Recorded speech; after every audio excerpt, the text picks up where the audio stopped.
இன்றைக்கி பலாக்கொட்டை சாம்பார் எப்படி செய்கிறது அப்படிங்கிறத பார்க்கலாம். புளியை கொஞ்சம் தண்ணியில் நனைச்சி நல்லா வடிகட்டி புளி தண்ணியை எடுத்துக்கோங்க. இதுக்கு சாம்பார் தூள், மஞ்சத்தூள்,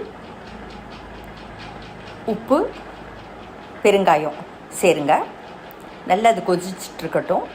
பொடியாக இருந்த தக்காளியும் புளி நெடி அடங்கின உடனே சேருங்க.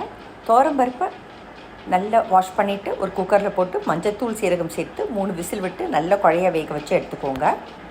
இதை தனியாக எடுத்து வச்சுட்டு அந்த குக்கர்லேயே திருப்பி கொஞ்சம் பலாக்கொட்டையை நல்லா கழுவிட்டு அதையும் வேக வச்சு எடுத்துக்கோங்க.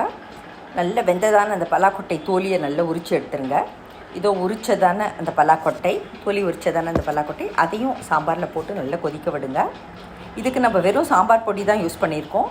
சாம்பார் பொடி ரெசிபி பார்க்காதவங்க நம்ம வீடியோவை போய் பாருங்கள், சாம்பார் பொடி எப்படி தயாரிக்கிறதுங்கிறத.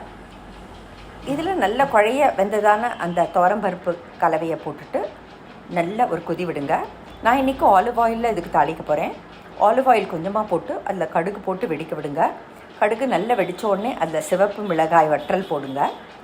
வெந்தயத்தை போடுங்க. வெந்தயம் நல்லா செவந்த உடனே கொஞ்சம் பெருங்காய தூளையும் அந்த எண்ணெயிலேயே போட்டுட்டு நல்லா அந்த தாளித்ததான அந்த கலவையை கொதிக்கிற சாம்பாரில் ஊற்றிடுங்க.